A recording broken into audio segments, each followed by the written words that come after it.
नमस्कार, आप देख रहे हैं न्यूज मूवमेंट। मैं हूं आपके साथ मनु तिवारी। आइए रुक करते हैं फटाफट खबरों की ओर। लखनऊ में रानी अहिल्याबाई की जयंती के अवसर पर इंदिरा गांधी प्रतिष्ठान के मार्स ऑडिटोरियम में आयोजित संगोष्ठी में मुख्य अतिथि प्रदेश अध्यक्ष भूपेंद्र सिंह, नगर विकास एवं ऊर्जा मंत्री ए.के. शर्मा, राज्यसभा सांसद डॉक्टर दिनेश शर्मा, वरिष्ठ नेता नीरज सिंह, महानगर अध्यक्ष आनंद द्विवेदी, पूर्व मंत्री कौशल किशोर, एमएलसी मुकेश शर्मा, महापौर सुषमा खरकवाल, एमएलसी रामचंद्र प्रधान, विधायक योगेश शुक्ला मुख्य रूप से उपस्थित रहे। नरेश साहू की रिपोर्ट।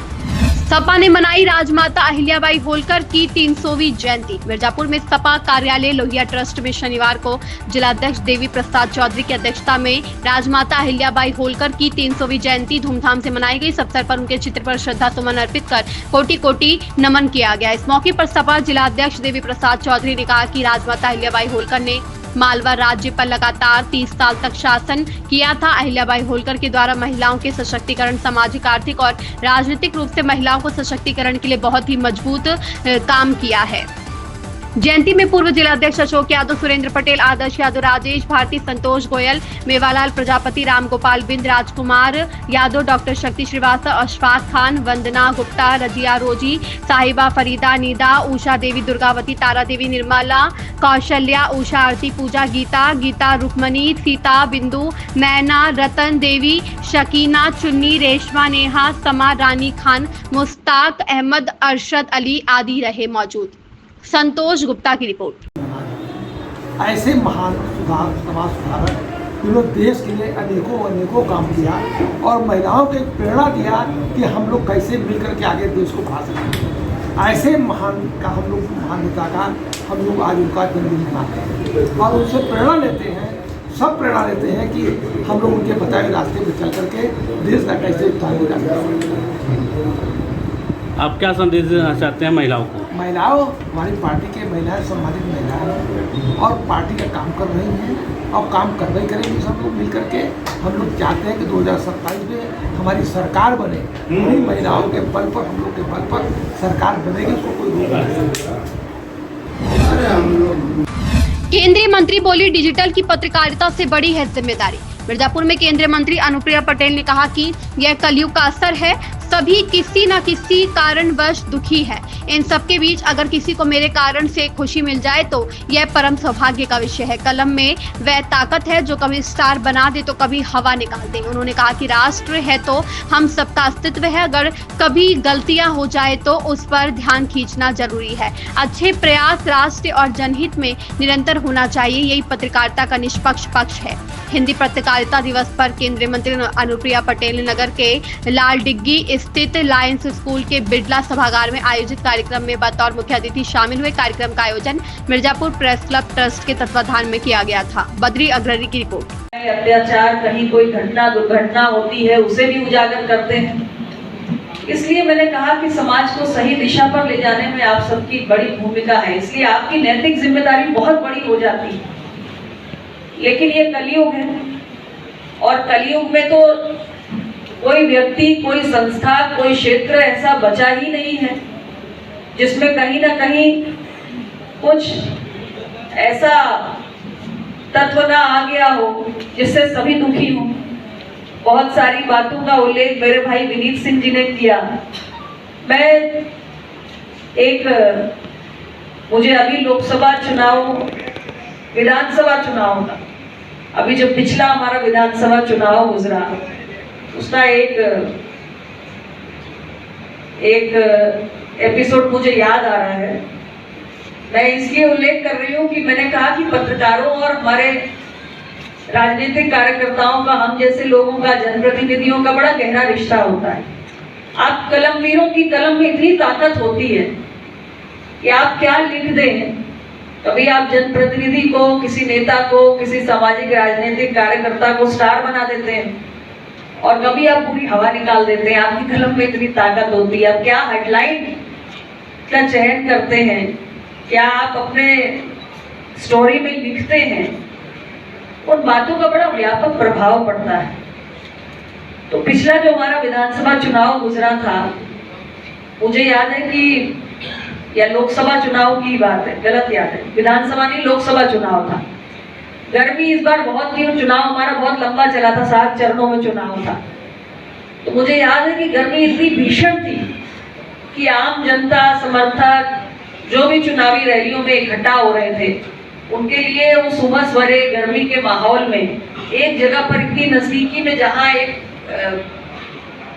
रैली में हम किसी मैदान में, किसी सभागार में खड़े होते हैं, तो बड़ा घुटन भरा वातावरण होता है। विंध्य प्रेस क्लब ने मनाया पत्रकारिता दिवस, पत्रकार हुए सम्मानित। मिर्जापुर में विंध्य प्रेस क्लब द्वारा जिला पंचायत सभागार में सम्मान समारोह व विचार गोष्ठी का आयोजन किया गया। मुख्य अतिथि MLC श्याम नारायण सिंह उर्फ विनीत सिंह, विशिष्ट अतिथि राष्ट्रपति पुरस्कार से सम्मानित उर्मिला श्रीवास्तव, जिलाधिकारी मिर्जापुर प्रियंका निरंजन, जिला सूचना अधिकारी ओम प्रकाश सिंह ने मां विंध्यवासिनी अष्टभुजा एवं काली जी के चित्र पर माल्यार्पण व दीप प्रज्वलित कर समारोह का शुभारंभ किया। संगठन के संस्थापक अशोक मुन्ना, जिला अध्यक्ष एवं अन्य पदाधिकारियों ने मुख्य अतिथि व विशिष्ट अतिथि माल्यार्पण कर स्वागत किया एवं अंगवस्त्रम व स्मृति चिन्ह देकर के सम्मानित किया। मुख्य अतिथि MLC विनीत सिंह ने कहा, समस्याओं को उजागर करना और शासन प्रशासन तक पहुंचाने का काम कलम के सिपाही करते हैं। वह समस्या चाहे गांव की हो या शहर बाजार की हो, अधिकारी से लेकर राजनेताओं तक उन समस्याओं को पहुंचाने का काम पत्रकार अपनी लेखनी से करते हैं। संतोष गुप्ता की रिपोर्ट। आज हिंदी पत्रकारिता दिवस है। कल भी मैं इस सभागार में एक कार्यक्रम में आई थी, वहाँ बात हुई कि अब हम पत्रकारिता सप्ताह का आयोजन कर रहे हैं।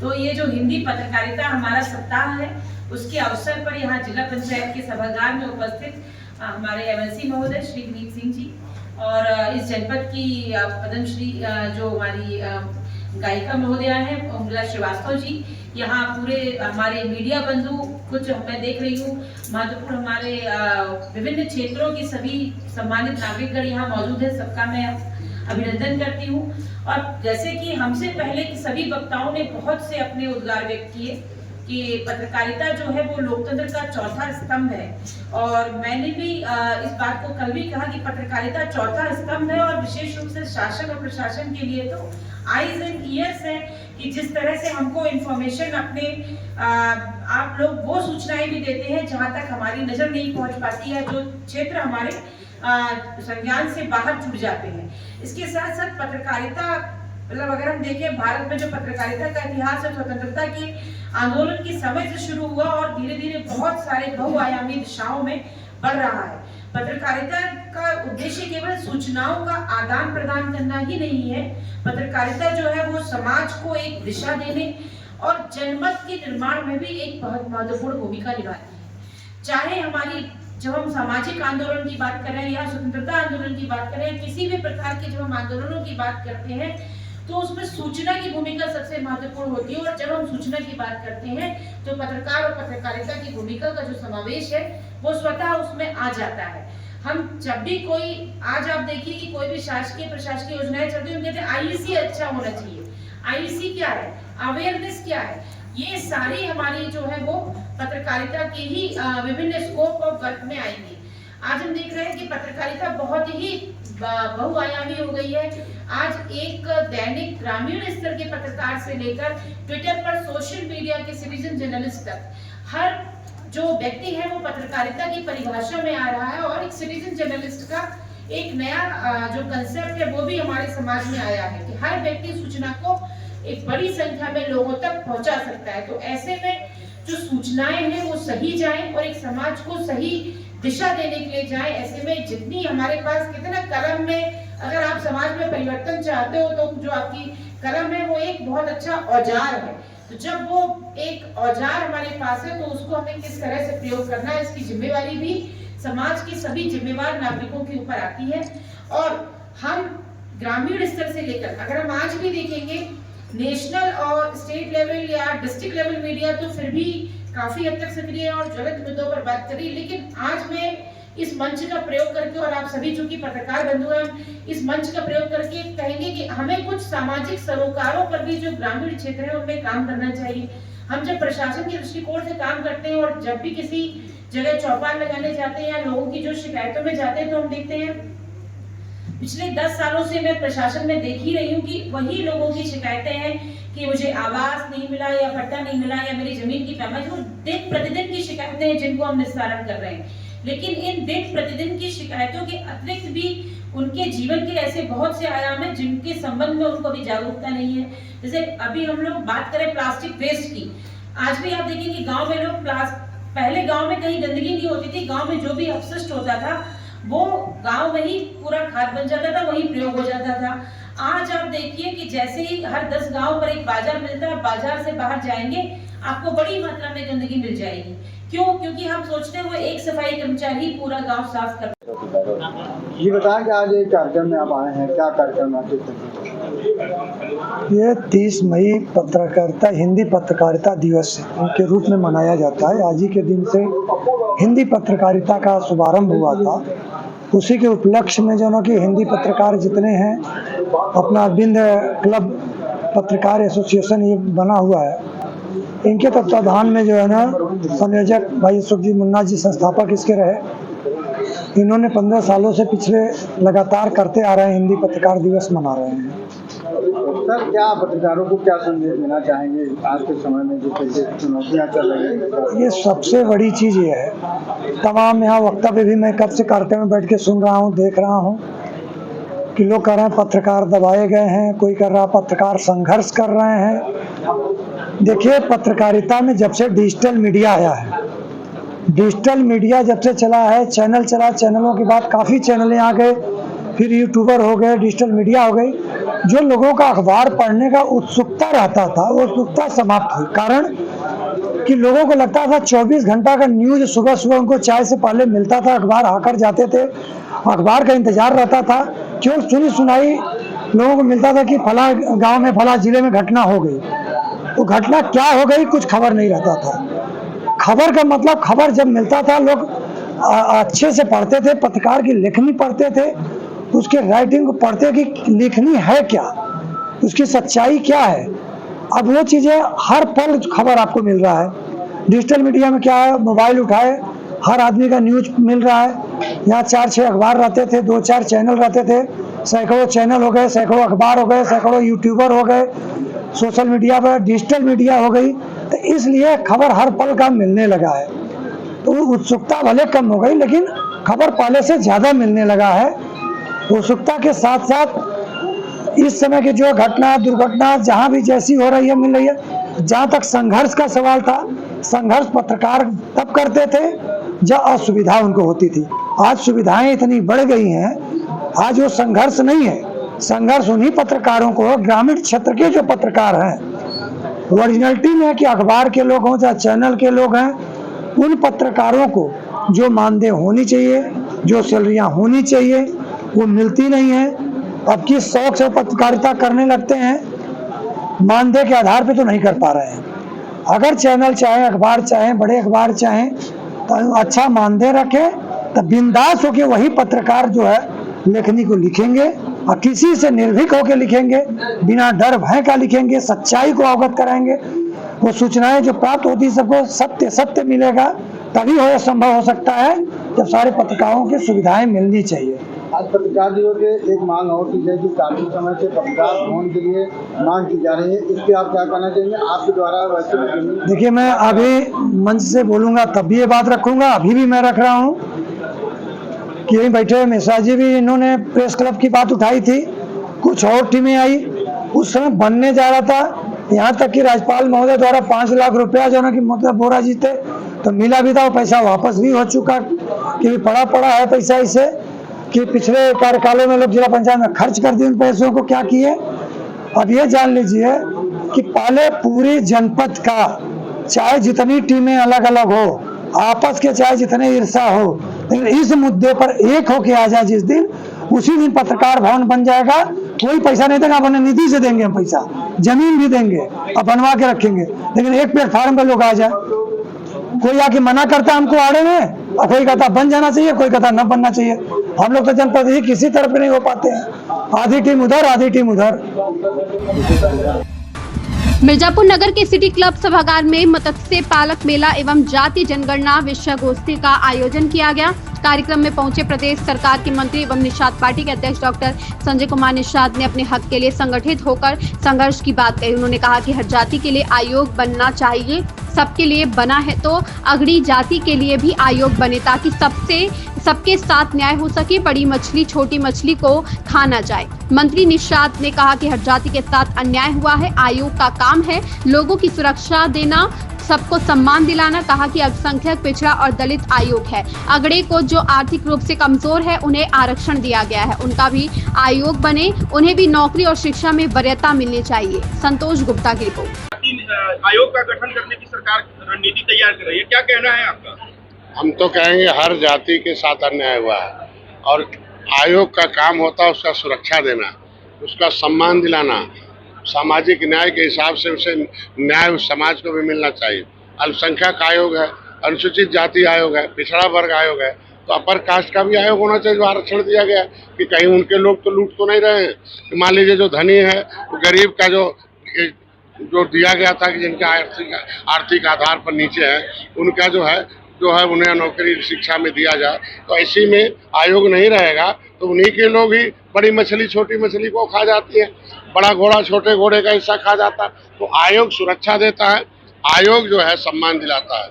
आज के दिन में हम तो चाहेंगे कि मछुआ आयोग भी बनना चाहिए क्योंकि ये देश को आज़ाद कराने वाली जातियाँ हैं, अंग्रेजों से सीधे लड़ने वाली जातियाँ हैं, कानून के से उजड़ने वाली जातियाँ हैं और संविधान में सूचीबद्ध है। अगर आयोग होता मछुआ आयोग तो शायद अनुसूचित जाति से इनको ओबीसी में नहीं डालते और इनका हिस्सा नहीं लूटते। आज इनकी दशा खराब है। इनकी जमीन जायदाद अंग्रेजों ने कानून बना के छीना है। लड़ने के नाते मार्शल कौम कहा है, डॉक्टर का बेटा डॉक्टर, इंजीनियर का बेटा इंजीनियर, निषाद कतली हैं, ये अंग्रेजों को कत्ल कर रहे हैं। इनको हम देश को आज़ाद कराने के लिए हम संविधान में मिला हुआ हक, देखो आयोग जो होता है वो संविधान में मिले हक को दिलाता है। आयोग के ये देखिए संविधान की जो सूची है, संविधान की सूची है, इसमें निषाद, मझवार, गौड़, तुरैया, खरवार, बेदार, खरोड़, कोली 7 नामों से है। इनकी गिनती अनुच्छेद से अनुसूचित जाति में होती थी। आज के दिन में फिशरमैन का मैं कहते हैं कि ये देखो लेदरमैन की इतनी जातियाँ, वाशरमैन की है या फिशरमैन है, क्या देखिए 53 मझवार है। तो ऐसे में आयोग के माध्यम से इन लोगों को सुरक्षा है। ये देखिए राज्यपाल ने निकाल दिया। आयोग का समर्थन करते हैं? मैं आयोग का हमेशा समर्थन करूंगा क्योंकि आयोग के माध्यम से लोग जातियों को सुरक्षा सम्मान मिलती है, उनकी आवाज सदन तक पहुंचती है। सर अभी आप बहुत उपलब्धियां गिना रहे हैं लेकिन अखिलेश यादव बोल रहे सारी उपलब्धियां सरकार की केवल हवाई जनता तय करती है किसकी उपलब्धि है किसकी नहीं है, और जनता उपलब्धि नहीं होती तो शायद सत्ता से इनको हटाती नहीं, मोदी जी को दोबारा लाती नहीं होगी। निश्चित रूप से पंचायत चुनाव, ग्राम सभा, विधानसभा, लोकसभा, 3 ही तो सभा है। तो छोटा सभा ग्राम सभा है, वहाँ 1 गांव का, फिर 10 गांव 20 गांव का मिला के जिला पंचायत होता है। ये बिना सिंबल का होता है। जब बिना सिंबल का होता है तो गांव से ही कार्य करता है। गांव के लोगों के विकास के लिए, विकास की मुख्यधारा में लाने के लिए राजनीति के निर्बल वहीं ज्यादा हैं, तो उन निर्बलों को सबल बनाने के लिए तो कार्यकर्ता इसीलिए आता है। भाई कभी भी भाजपा 25 साल का एनडीए का इतिहास रहा है, किसी बहुत दल है उनके साथ, कभी पंचायत चुनाव किसी भी पार्टी के साथ गठबंधन नहीं लड़ी है इतना लंबा। तो ये हम लोग लड़े। आप और आशीष पटेल जो है एक साथ दिख रहे हैं मंच पर, तो क्या सहयोगी दल है हम लोग? आप लोग पंचायत चुनाव नहीं, पंचायत चुनाव में हम लोग अलग अलग लड़ेंगे और लड़कर जीतेंगे। और जो प्रमुख का चुनाव है वो सिंबल पर होता है। जिला पंचायत अध्यक्ष का जो चुनाव सिंबल पर तो हम भाजपा के साथ रहेंगे। ऑपरेशन सिंदूर को लेकर के विपक्ष आरोप लगा रहा है कि भाजपा इसका दुरुपयोग कर रही है, पब्लिसिटी कमा रही है, क्या कहते हैं? अरे यार, विपक्ष के पास कुछ बचा है नहीं बयानबाजी के अलावा। आज के दिन में जो सिंदूर उजाड़ा हो और उसका बदला लिया और नष्ट कर दिया उन आतंकी ठिकानों को, तो ऑपरेशन सिंदूर हमारे भारतीय सभ्यता है और एक तरीके का एक कलंक लगा दिया था उस दिन, और मोदी जी ने उसको ऑपरेशन, अगर इतनी बड़ी सफलता मिली है जिसको 70 साल से आतंकी ठिकानों को नष्ट में कोई नहीं कर पा रहा था, तो आज के दिन में तो निश्चित रूप से लोगों को बताना जरूरी है ना। ओबीसी जो है बी टीम की तरह काम कर रही है भाजपा की, बता रहे हैं लोग, विपक्ष कह रहा है ऐसा, और लगातार जो है ओबीसी भाजपा की वाहवाही भी करते नजर आ रहे हैं, कसीदे पड़ रहे हैं उनकी, क्या कहेंगे? ओबीसी बी टीम की तरफ काम कर रही है भाजपा की ओबीसी? देखिए मेरी बात है, कोई जनता जज है, जनता जनार्दन है, जनता फैसला लेती है, जनता लोकतंत्र में चाबी उसके पास है। और वो उसके पास जो पहले जब ये मीडिया कम था, मोबाइल कम था, सोशल मीडिया नहीं था, तब वो जो कह देते थे वही मान जाती थी जनता। अब सुबह कहिए तो शाम को खोज लेती है सही है कि गलत है। तो अब बयानबाजी से कुछ नहीं होने वाला है। जो सच्चाई है उसी के साथ जनता रहेगी और फिर मोदी जी योगी जी आएंगे। धन्यवाद। लेखनी के माध्यम से लोकतंत्र की रक्षा करते हैं पत्रकार, संतोष सिंह ने कहा। मानिकपुर प्रतापगढ़ में बिहार विकास क्षेत्र के बन्ना स्थित बीवीएस इंटर कॉलेज में शुक्रवार को हिंदी पत्रकारिता दिवस पर इंडियन प्रेस काउंसिल द्वारा पत्रकारों की दिशा दशा और सामाजिक भूमिका विषय पर गोष्ठी का आयोजन किया गया। कार्यक्रम का शुभारंभ मां सरस्वती की प्रतिमा पर माल्यार्पण कर किया गया। मुख्य अतिथि ब्लॉक प्रमुख संतोष सिंह ने कहा कि पत्रकार अपनी लेखनी के माध्यम से लोकतंत्र की रक्षा करने के साथ ही देश के सर्वांगीण विकास में अपनी समस्त योग्यता, क्षमता व समर्पण से महती भूमिका का निर्वहन कर रहे हैं। उन्होंने कहा कि मीडिया लोकतंत्र का चौथा स्तंभ होने के साथ साथ समाज का एक महत्वपूर्ण अंग है। पत्रकार न केवल सरकार और जनता के बीच सूचनाओं के आदान प्रदान की कड़ी है, बल्कि समाज को सही दिशा दिखाने में भी पत्रकारों की लेखनी का महत्वपूर्ण योगदान रहता है। राकेश कुमार धुरिया की रिपोर्ट। बीडीओ काला कांकर ने ग्राम पंचायत ब्रह्महौली में अमृत सरोवर का किया निरीक्षण। प्रतापगढ़ में खंड विकास अधिकारी काला कांकर सत्यदेव यादव ने ग्राम पंचायत ब्रह्महौली में अमृत सरोवर का निरीक्षण किया। निरीक्षण के दौरान अमृत सरोवर में पानी कम पाया गया। साथ में उपस्थित सचिव व्यास कुमार मौर्य ने बताया कि नहर नहीं चल रही है, इसलिए पानी नहीं आ पा रहा है। जो तालाब में पानी भरा था वह धीरे धीरे तेज धूप के कारण कम हो रहा है। विद्युत की उपलब्धता होने पर ट्यूबवेल चलाकर पानी भरा जा रहा है। उपस्थित सचिव को साफ सफाई का निर्देश दिया गया। इसी प्रकार ग्राम पंचायत जनवा मऊ में गाटा संख्या 837 तालाब पर स्थापित लगभग 100 पेड़, जिसमें से 40 पेड़ शरारती तत्वों द्वारा काट लिए गए थे, जिसमें शिकायत होने पर उप जिलाधिकारी कुंडा ने सभी पेड़ों को नीलाम कर धनराशि ग्राम सभा के खाते में जमा करने का निर्देश दिया गया था। ओम प्रकाश गुप्ता की रिपोर्ट। हिंदी पत्रकारिता दिवस पर प्रेस क्लब प्रतापगढ़ ने संगोष्ठी कर वरिष्ठ पत्रकारों को किया सम्मानित। प्रतापगढ़ में हिंदी पत्रकारिता दिवस के अवसर पर प्रेस क्लब प्रतापगढ़ ने पत्रकारों की एक संगोष्ठी होटल वक्स में आयोजित कर जनपद के वरिष्ठ पत्रकारों को सम्मानित किया। संगोष्ठी का आरंभ प्रेस क्लब प्रतापगढ़ के संस्थापक सदस्य एवं संरक्षक जगत बहादुर सिंह ने दीप प्रज्वलित कर किया। इस अवसर पर पदाधिकारियों एवं सदस्यों के अतिरिक्त प्रतापगढ़ जनपद के अन्य गणमान्य पत्रकार मनोज त्रिपाठी, राष्ट्रीय सहारा शिव कुमार सिंह, अमृत प्रभात, जयंती प्रसाद मिश्रा, हिंदुस्तान आदि पत्रकार प्रमुख रूप से उपस्थित रहे। संगोष्ठी में प्रेस क्लब अध्यक्ष प्रतापगढ़ पंकज दुबे ने सभी पत्रकारों का आने के लिए आभार व्यक्त किया और पत्रकारों को यह आश्वासन भी दिया कि हमारा क्लब सिर्फ अपने क्लब के सदस्यों के ही हित की लड़ाई लड़ने के लिए नहीं, अपितु सभी पत्रकार बंधुओं के हित की लड़ाई लड़ने को तैयार है। पत्रकार शिव कुमार सिंह, मनोज त्रिपाठी एवं जयंती प्रसाद मिश्रा ने अपने संबोधन में पत्रकारों के कर्तव्यों एवं दायित्व पर प्रकाश डाला। ओम प्रकाश गुप्ता की रिपोर्ट। इन खबरों में बस इतना ही। बने रहिए हमारे साथ और देखते रहिए न्यूज़ मूवमेंट।